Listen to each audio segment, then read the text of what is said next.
Jangan hanya karena gengsi, jangan kalian pikir kuliah di luar negeri itu prestisnya tinggi, ya benar, tapi apa sih sebenarnya tujuan kalian? Apa sih tujuan kalian pengen S2 jauh-jauh ke luar negeri, berpisah dengan orang-orang terdekat, menimba ilmu, bersusah payah di sana, harus ada tujuan pastinya. Yang memotivasi kalian ke luar negeri, kalian juga harus berpikir what's next.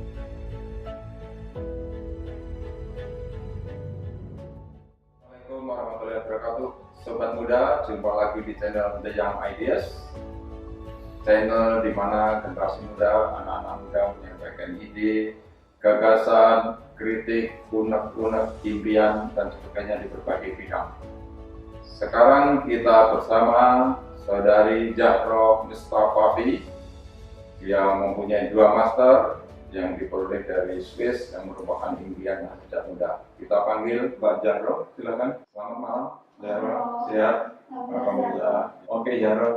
Zahra ini berasal dari Boyolali ya? Ya, saya kenal karena dulu mahasiswa saya. Ceritakan bagaimana kamu SMA, S1, dan pergi ke Swiss, ceritanya bagaimana? Sebenarnya saya tuh cita-cita, sebenarnya saya menyebut saya pemimpi umum karena dari SD. Jadi sejak SD itu saya suka lihat anime dari Jepang, terus saya terinspirasi, wah bagus sekali ya, kok anime ini maju banget di Indonesia, sebenarnya belum ada kayak gitu, maksudnya semaju yang dari Jepang. Kemudian dari situ saya terinspirasi, suatu saat saya pengen nih ke Jepang. Dari situ SMA-nya sebenarnya saya membidik atau menyasar SMA yang lebih bisa memfasilitasi saya untuk ke luar negeri. Cuman saat itu memang karena orang tua juga tidak meridhoi untuk jauh-jauh, terus akhirnya saya oke, yang dekat saja. Nah, di SMA yang dekat dengan rumah itu justru saya terfasilitasi dengan pembelajaran bahasa Inggrisnya. Sebenarnya dari SMP sebenarnya, jadi saya SMP masuk ke SMP di kelas unggulan, dipaksa berbahasa Inggris setiap hari. Bahkan saya ini hasil dari program unggulan waktu itu ya? Sekarang program itu sudah nggak ada? Masih ada program. Oh, masih ada? Kelasnya ada, cuma mungkin secara kelas khusus gitu ya? Kalau dulu kan sekolahnya ya? Nah, kelas khususnya itu harus bahasa Inggris, padahal di basic SD-nya saya tidak ada bahasa Inggris sama sekali. Sampai nangis-nangis karena nggak bisa. Terus akhirnya sama ininya, gurunya tuh sederhana, dibilang kamu nggak kamus kemana-mana, kalau kamus Oxford Dictionary yang kecil itu, memang itu sedikit banyak sih membantu. Nah, dari situ SMP, SMA, kemudian saya ikut debate Inggris, kemudian di kuliah. Nah, kuliah ini sebenarnya panjang sekali, Prof. S1 ini. Awalnya saya tuh pengen ke UGM, ya pada umumnya lah, pengen ke UGM, ke semua universitas yang bergengsi di Indonesia. Tapi banyak aplikasi yang saya ikut tes, kemudian tidak diterima, ikut tes ini tidak terima, terus kemudian orang tua sampai udahlah kamu ngambil yang jangan tinggi grade-nya gitu. Terus saya bilang sama orang tua, nggak bisa seperti itu, soalnya ini bisa itu harus difasilitasi dengan fakultas yang ini. Terus akhirnya orang tua sudah mentok, saya juga sudah mentok karena sudah tidak diterima di mana-mana. Akhirnya saat itu orang tua bilang udah ke UMS, ikut banding servisnya gitu. Terus saya ikut banding servisnya, kebetulan jurusan kedokteran itu saya keterima.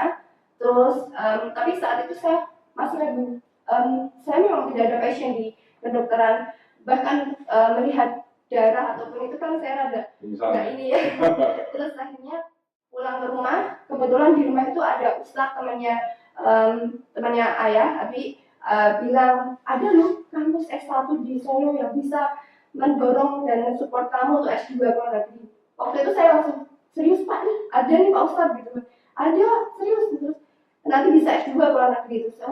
Boleh Pak gitu. Terus akhirnya itu STIS. Bagaimana ceritanya kamu melamar beasiswa di apa nama beasiswanya? Beasiswa pemerintah Kabupaten Boyolali. Tapi kerjasamanya dengan langsung ke Kabupaten Boyolali. Dengan universitas yang dituju itu. Jadi sebenarnya kalau dari Boyolali itu sendiri ada 2 pilihan. Jadi dari Pemkab itu menyediakan 2 pilihan universitas. Tapi kalau jurusannya di Inggris bisa bermacam-macam, tapi kalau yang di Swiss dual degree dengan Jakarta itu cuma 1 jurusan. Nah, jadi kamu menyelesaikan jurusan apa itu?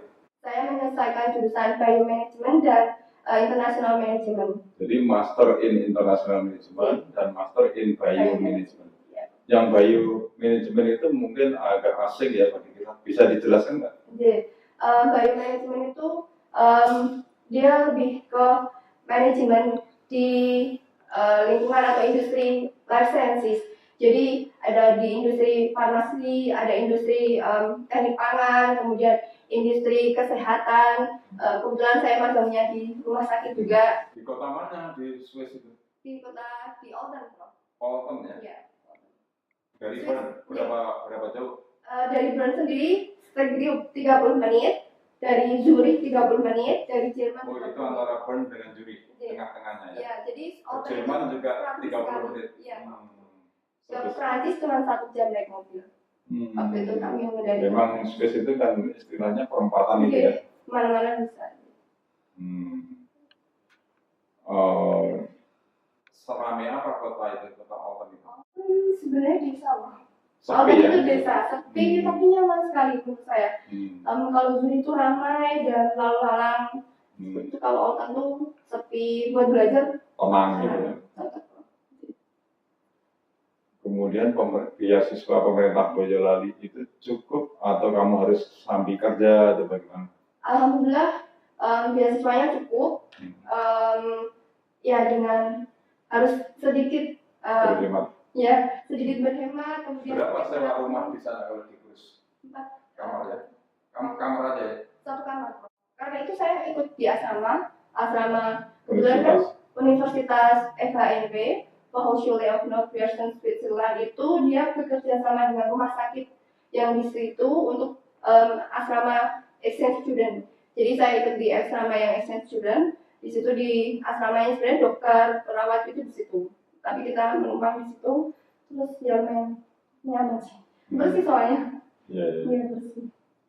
Beasiswa pokoknya cukup ya. Tapi nggak sambil kerja nggak? Nggak. Tidak bisa kerja di Swiss, Prof. Jadi kalau ingin bekerja seperti mahasiswa pada umumnya yang part-time di luar negeri itu prosedurnya panjang sekali. Izinnya lama sekali ya. Izinnya lama, visanya juga keluarnya. Alhamdulillah. Ada foto-foto yang bisa di-share ya kepada Iya, kita insya Allah semua. nanti saya share. Apa impian selanjutnya? Ingin jadi dokter nggak? Sebenarnya impiannya masih banyak, Prof. Plan A, plan B, plan C-nya masih banyak. Salah satunya ya benar, saya ingin menempuh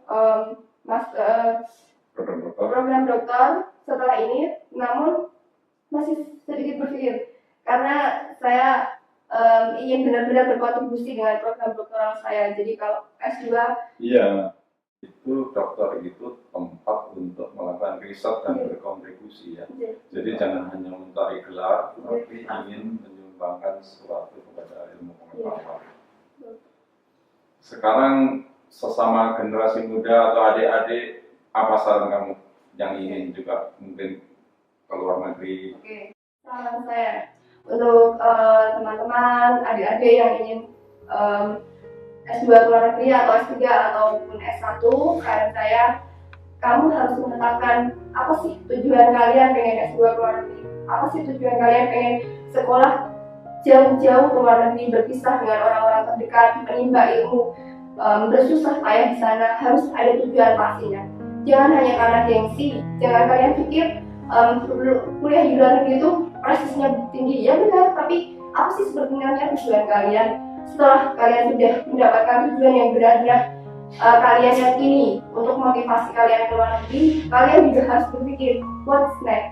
Jadi kalian berpikir apa selanjutnya setelah S2 ke luar negeri, setelah S1 ke luar negeri, harus apa yang kalian lakukan setelah selesai studinya. Kalian mesti berpikir, saya pengen bekerja di bidang ini. Nah setelah bekerja, apa sih tujuan aslinya kalian ke luar negeri itu? Jadi kalian punya benar-benar what's next-nya itu kalian dapatkan dari luar negeri itu apa?